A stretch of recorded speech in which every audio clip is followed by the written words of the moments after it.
दोस्तों, जैसा कि आप सभी जानते हैं कि 15 मार्च से पटवारी का महाकुंभ स्टार्ट हो चुका है। और आप ये भी जानते होंगे कि इंग्लिश में जो क्वेश्चंस पूछे जा रहे हैं उसमें ज़्यादातर क्वेश्चंस हमारे वॉइस और नरेशन से क्वेश्चंस पूछे जा रहे हैं। क्योंकि आप 15 मार्च से लेकर अब तक डेली रिव्यू देख रहे होंगे और जितने भी रिव्यूज़ निकल कर सामने आ रहे हैं उसमें यही बताया जा रहा है कि 4-5 क्वेश्चंस हमारे वॉइस और 4-5 क्वेश्चंस हमारे नरेशन से पूछे जा रहे हैं। कभी ये कम या ज़्यादा हो जाते हैं, लेकिन एक एवरेज लेकर चले तो 4-5 क्वेश्चंस हमारे पैसिव वॉइस से बन रहे हैं। इसलिए आज की इस वीडियो में हम प्रैक्टिस करेंगे वॉइस की। तो वीडियो को स्टार्टिंग से लेकर एंड तक जरूर देखिएगा, क्योंकि एग्जाम के बेस पर मैं ये वीडियो आपके लिए लेकर आया हूँ। तो चलिए वीडियो को शुरू करते हैं और वॉइस की हम यहाँ पे प्रैक्टिस करते हैं। अब देखिए स्टूडेंट्स, सबसे पहले मैं आपको ये क्लियर कर देता हूँ कि वॉइस में करना क्या होता है और वॉइस का एक्चुअल में मतलब क्या होता है जब आपके एग्जाम में क्वेश्चन वॉइस से बनता है। तो देखो, वॉइस का मतलब ये होता है कि अगर आपका क्वेश्चन एक्टिव में है, किसमें, अगर आपका क्वेश्चन एक्टिव में है तो आपको उसको पैसिव में चेंज करना है। यानी कि एक्टिव को आपको पैसिव में चेंज करना है अगर एक्टिव में है तो। और अगर आपका क्वेश्चन पैसिव में है, किसमें, ऑलरेडी पैसिव में दिया है, तो फिर आप उसका वॉइस चेंज करके उसको एक्टिव में चेंज कर देंगे। किस में चेंज कर देंगे? उसको एक्टिव में चेंज कर देंगे। ये वॉइस का मतलब होता है। इसी तरह से क्वेश्चन बन रहे हैं। तो आपको सबसे पहले ये देखना है कि अगर एक्टिव वॉइस है तो आंसर आपका पैसिव वॉइस में होगा, और अगर ऑलरेडी पैसिव वॉइस दिया है तो आंसर आपका एक्टिव वॉइस में होगा। ये वॉइस का मतलब होता है। इसी तरह से कंफ्यूज करके क्वेश्चंस पूछे जा रहे हैं। ठीक है, तो चलो हम प्रैक्टिस करते हैं। फर्स्ट क्वेश्चन को देखते हैं। ये रहा आपका first example. The teacher gave me a book to read. ठीक है, अब इसका right answer A B C D में से जल्दी से कमेंट्स करके आप बताइए कि क्या होना चाहिए इसका करेक्ट आंसर। फर्स्ट में दिया जा रहा है I was given a book by the teacher to read. Second में कह रहे हैं I was given a book by the teacher to be read. और थर्ड में हमसे कहा जा रहा है सी नंबर पे, a book to be read has been given to me by the teacher. और फोर्थ में बोल रहे हैं नन ऑफ दिस।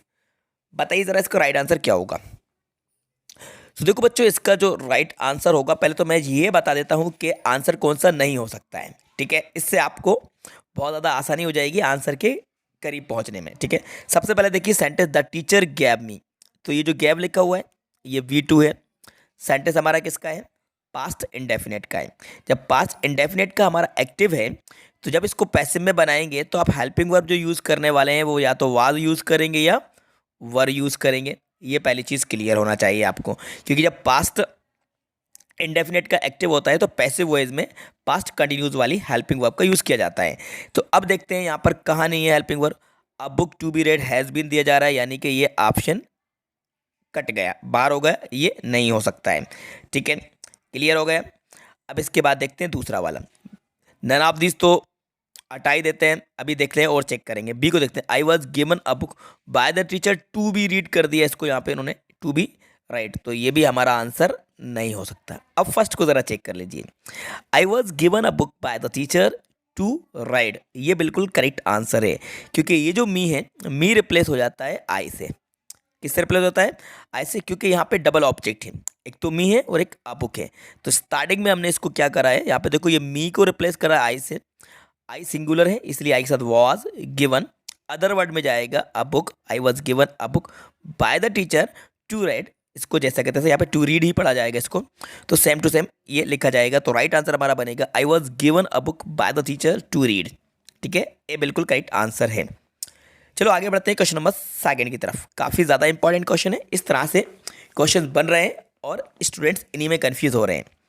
अगर आपको पूरे रूल्स नहीं पता तो आप भी कन्फ्यूज हो जाएंगे, लेकिन वीडियो के स्टार्टिंग से लेकर एंड तक देखेंगे तो बहुत कुछ आपको यहाँ पे नया सीखने को मिलने वाला है। चलो देखते हैं इसका क्या बनेगा।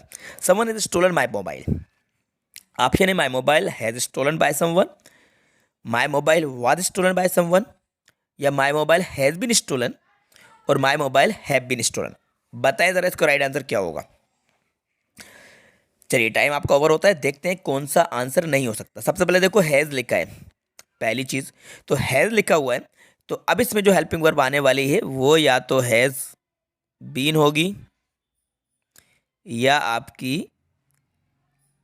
हैव बीन होगी। ये बात आप याद रखिए, क्योंकि आपका जो एक्टिव है वो एक्टिव हमारा प्रेजेंट परफेक्ट में है तो पैसिव वॉइस में हेल्पिंग वर्ब परफेक्ट कंटिन्यूस की यूज़ होगी। तो अभी हैज़ बीन आएगा या हैव बीन आएगा, ठीक है।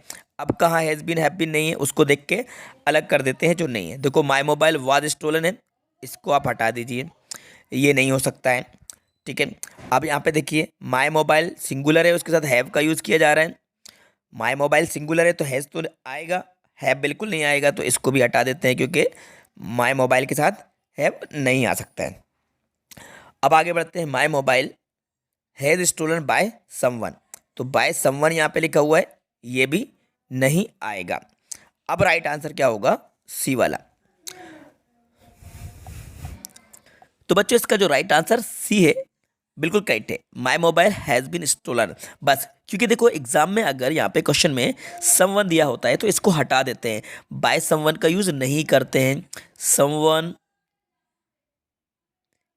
समवन या फिर समबडी, या अगर आपको समबडी भी देखने को मिले,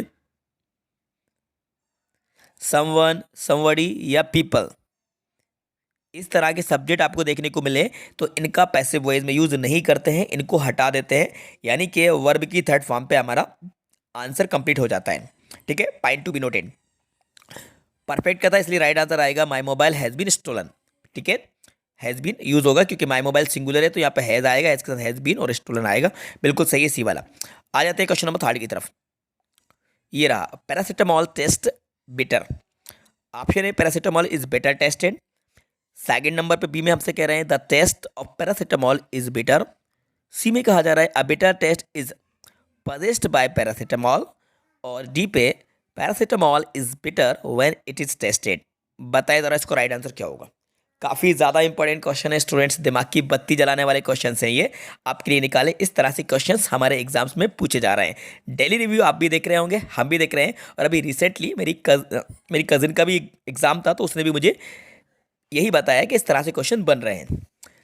चलो आगे बढ़ते हैं, देखते हैं इसके आंसर को। तो देखो इसका जो राइट आंसर होगा क्वेश्चन नंबर 3 का राइट आंसर हमारा डी वाला बिल्कुल सही है। Paracetamol is better when it is tested, ठीक है। तो जब इसको टेस्ट किया जाता है तभी ये बेटर होता है, तो यहाँ पे आपको डी का यूज़ करना है, मतलब कि ऑप्शन डी पे जाना है आपको। Paracetamol is better when it is tested, ये बिल्कुल करेक्ट है, डी सही आंसर है। आ जाते हैं क्वेश्चन नंबर 4 की तरफ। ये रहा आपका, you are requested to keep off the cross. अब बताइए ज़रा इसका राइट आंसर क्या होगा। You are requested to keep off the grass. अब सबसे पहले तो इसको देखिए, ये जो आपका क्वेश्चन आपको देखने को मिल रहा है ये ऑलरेडी पैसिव है। क्या है, पैसिव है। अब आपको इसका एक्टिव बताना है, ठीक है। ये पैसिव में दे दिया, आपको एक्टिव बताना है। बताइए ज़रा, please keep off the cross, keep off the cross, one should keep off the cross, you ought to keep off the cross. जल्दी से राइट आंसर बताएं इसका क्या होगा। देखो क्वेश्चन नंबर 4 जो है इसका राइट आंसर आपका ए वाला है, please keep off the cross. देखो प्लीज़ यानी कि यहाँ पर रिक्वेस्ट की जा रही है, क्या की जा रही है, रिक्वेस्ट।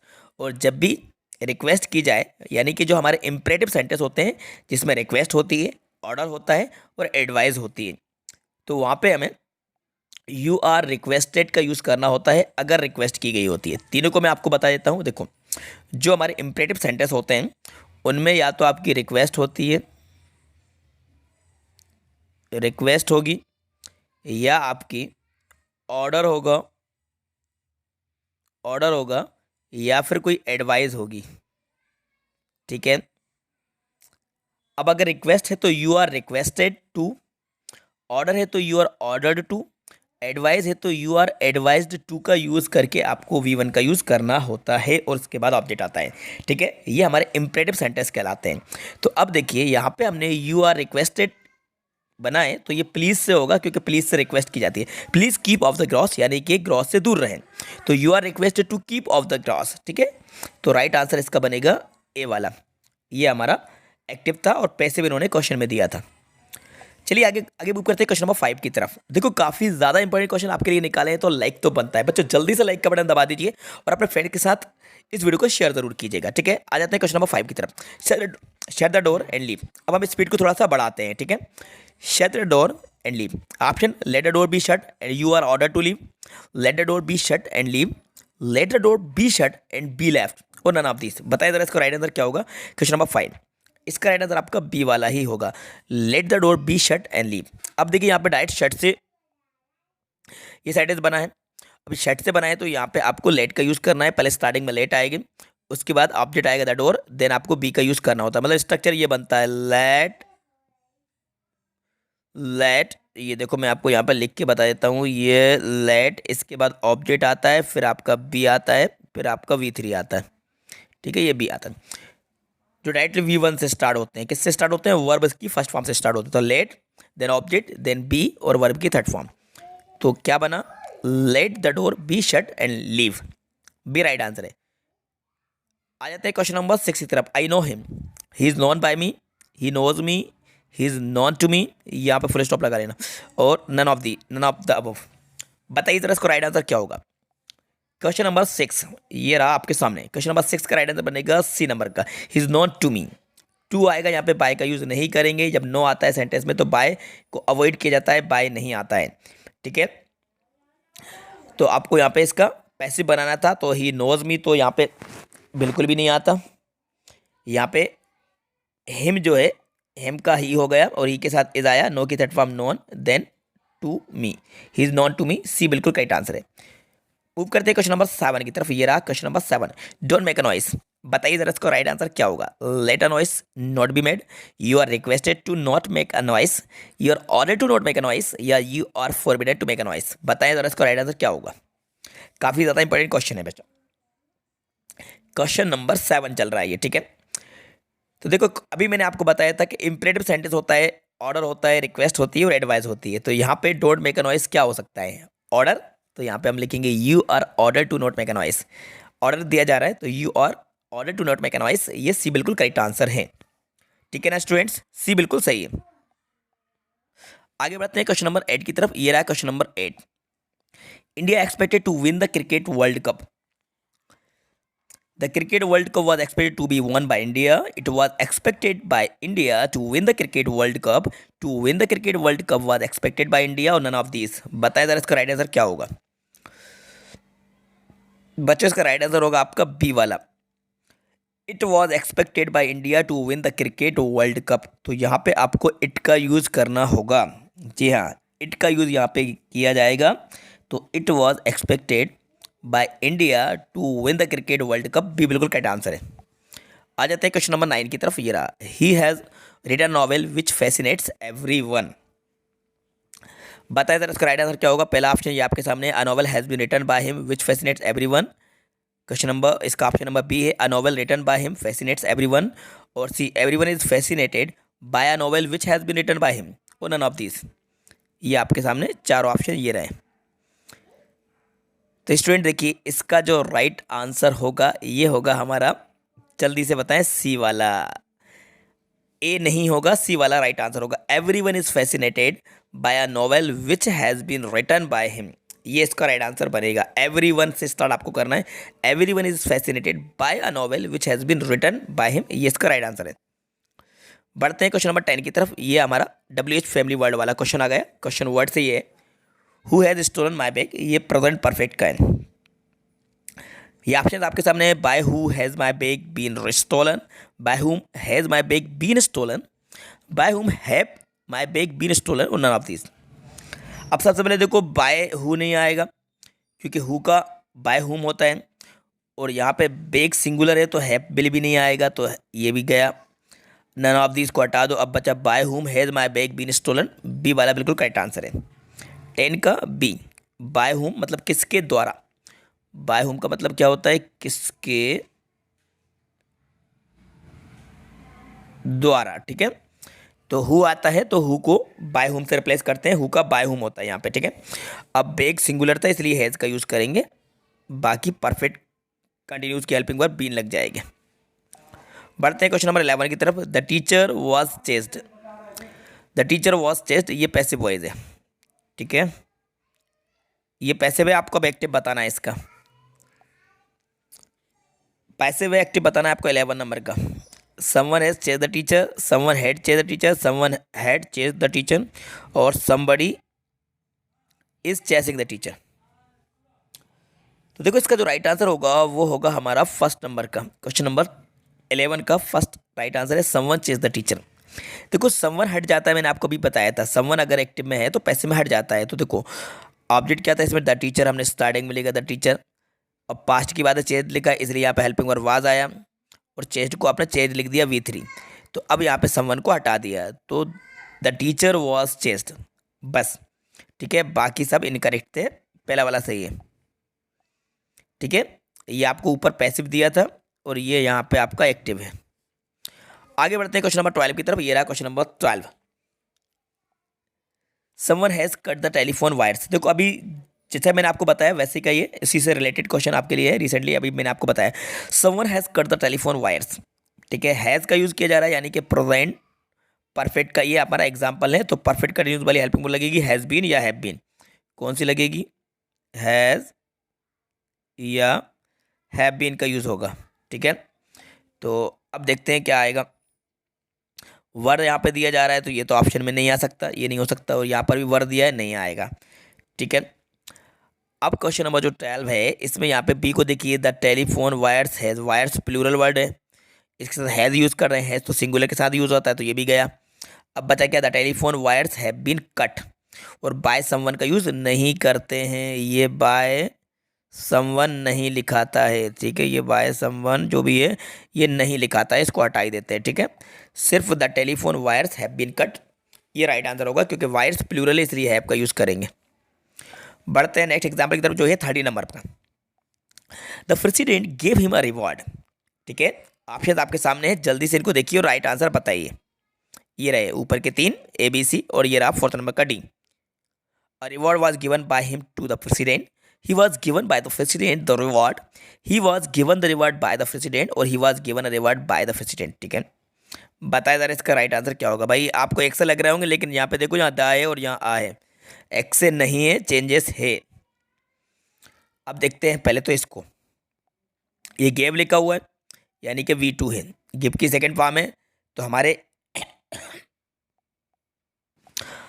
आंसर में या तो वाज हेल्पिंग वर्ब यूज़ होने वाली है या फिर वर यूज़ होने वाली है। ठीक है, इसके अलावा कोई सी हेल्पिंग वर्ब यूज़ नहीं होगी। अब देखते हैं तीनों में ही, भाई चारों में वाज वर दी है, कहीं वाज दी है, वाज ही दी है, तो देखते हैं क्या बनेगा। पहला वाला चेक कर लेते हैं। तो फर्स्ट वाला यहाँ पे दिया जा रहा है कि a reward was given by him to the president, तो ऐसा तो नहीं होगा भाई, तो ये तो हो गया wrong. He was given by the president the reward, लेकिन यहाँ पे तो आ रिवार्ड आ रहा है और यहाँ पे ये द रिवार्ड कह रहे हैं, ये भी गया। 3rd नंबर का देखते हैं, he was given the reward, यहाँ पे भी द रिवार्ड कह रहे हैं, ये भी गया। अब 4th वाले को चेक कर लेते हैं, he was given a reward by the president, ये बिल्कुल करेक्ट है, डी वाला राइट आंसर है। He was given a reward by the president, ये डी वाला सही आंसर है। आगे मूव करते हैं क्वेश्चन नंबर 14 की तरफ। ये रहा, I am known to Mr Sinha. अब देखो यहाँ पर भी ये पैसिव वॉइस है, अब आपको एक्टिव बताना है इसका, है ना, पैसिव दिया है ऊपर, ये ऑप्शन आपके सामने है। बताइए जरा कमेंट्स करके इसका राइट आंसर क्या होगा। Mister Sinha knew me, mister Sinha knows me, mister Sinha is not to me, mister Sinha is known by me. बताइए, इतना याद रखना है कि ऊपर जो आपको दिया गया है ये ऑलरेडी पैसिव है, एक्टिव पूछा जा रहा है। तो mister Sinha is known to me ये तो नहीं आएगा, और mister Sinha is known by me ये भी नहीं आएगा। अब ए या बी में से कोई एक करेक्ट होगा। अब भाई यहाँ पे एम का यूज़ हो रहा है, तो यहाँ पे पास्ट फॉर्म दी जा रही है, तो ये भी नहीं आएगा। अब बचा बी वाला जो कि बिल्कुल करेक्ट है, Mr Sinha knows me, mister Sinha मुझे जानते हैं, तो मी का क्या हो जाएगा, आई के साथ लगेगा एम, और नो की तरफ नॉन, और यहाँ पे टू आता है, जब नो आता है तो राइट आंसर हमारा बी वाला ही है। ठीक है, अब लास्ट एग्जाम्पल और देख लीजिए जो कि 15 नंबर का है आपके लिए बस। He is writing a letter, 15 number का, he is writing a letter continues वाला सेंटेंस है। A letter is written by him नहीं होगा, रिटर्न से स्टार्ट हुआ बिल्कुल नहीं होगा। ही राइट्स अ लेटर, ये तो भाई यहाँ पे एक्टिव में ही दे दिया, ये भी नहीं होगा। तो a letter is being written by him ये आएगा। A letter is being written by him, क्योंकि कंटिन्यूज में इसलिए यहाँ पे बीइंग का यूज़ किया जाता है, तो a letter is being written by him. ठीक है स्टूडेंट्स, तो इस तरह से क्वेश्चंस हमारे पटवारी के एग्जाम में पूछे जा रहे हैं। तो यही हमारी इंग्लिश ग्रामर का लेवल है, और हमारे वॉइस से लगभग 4-5 क्वेश्चंस बन रहा है कि एवरेज लेके चले तो। ठीक है, अब आने वाले एग्जाम्स में किस तरह से क्वेश्चंस बनेंगे उसके लिए भी वीडियोस आपके लिए लाते रहेंगे हम। और जितने भी टॉपिक्स हैं, जो भी क्वेश्चंस हमारे बन रहे हैं, फ्रेजल वर्ब्स आ रही हैं, नरेशन आ रहे हैं, ठीक है, और सब्जेक्ट वर्ब एग्रीमेंट से भी क्वेश्चन पूछे जा रहे हैं, आर्टिकल से भी क्वेश्चन बन रहे हैं, तो इन सब की प्रैक्टिस हमारे चैनल पर कराई जाएगी। बस ये है कि हमारी वीडियोज़ को आप देखते रहिए और सीखते रहिए। वीडियो ये पसंद आई हो तो लाइक ज़रूर कीजिएगा, अपने सभी दोस्तों के साथ शेयर भी कीजिएगा। हाँ, आपका स्कोर क्या रहा? अगर आप हमारे साथ प्रैक्टिस कर रहे थे तो अपने स्कोर को ज़रूर बताइएगा, और इस वीडियो को ज़्यादा से ज़्यादा दोस्तों के साथ शेयर कीजिएगा, और चैनल पर नए हैं तो चैनल को सब्सक्राइब भी कर लीजिएगा। Thanks for watching.